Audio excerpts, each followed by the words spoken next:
Bonjour, j'avais envie de vous parler aujourd'hui d'un roman de Robert Goddard intitulé L'héritage d'Avenhall aux éditions Sonatine.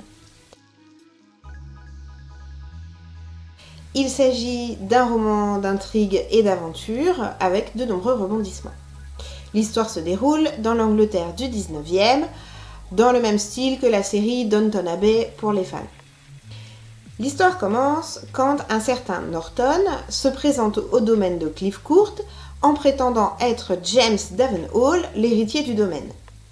Problème, James Davenhall s'est suicidé il y a 11 ans déjà.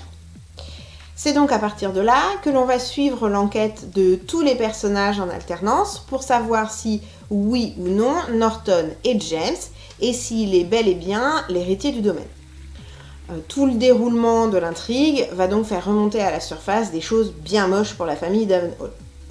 Pêle-mêle, on a la comtesse acariâtre, les tromperies, le mari qui devient fou, la fiancée trompée, des meurtres, des avocats véreux, des secrets de famille, des grands personnages aussi, des anniversaires, bref, de quoi en raconter pendant 700 pages.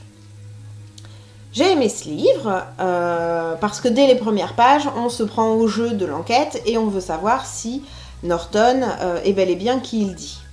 J'ai aussi particulièrement aimé un des personnages, Trenchard, dans le rôle du mari qui perd la boule. Ça ajoute un petit côté comique au récit.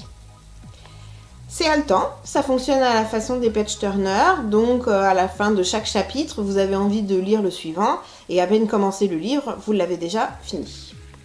C'est facile à lire, mis à part les nombreux personnages et les nombreuses intrigues à suivre. Mais c'est ce qui fait le sel des romans de Robert Goddard, c'est un auteur que je vous invite à découvrir. Voilà, c'était mon coup de cœur du mercredi, à bientôt!